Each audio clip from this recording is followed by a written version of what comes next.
行政院消保处今年4月到5月这段期间，稽查7间大学校内外29间餐厅的卫生环保甲消防，伫卫生这部分竟然有23间无合格。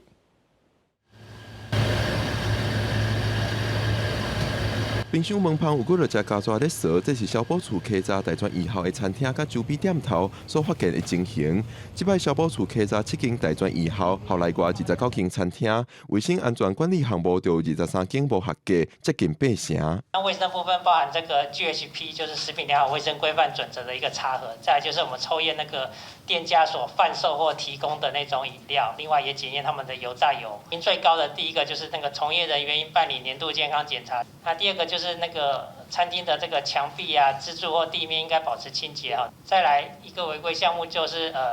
存放食品或餐具应有防尘、防虫等卫生设施。教育部表示，针对校内店头学校有义务爱监督改进，每年主管机关嘛会检查，不过校外的店头就要靠地方卫生单位来检查。我们会实地到学校去，每个学校一学年至少要去1次查核。如果查核发现有缺失，我们一定督导到它完全改善为止啊。地方的卫生机关它可以来开这个开发。那我们也会去了解卫福部你对学校校外周边餐厅的稽查的结果成效如何？除了卫生安全，伫环保资源回收项目有4间无合格，消防项目有6间无合格，已经按照相关法条开发，而且要求改善。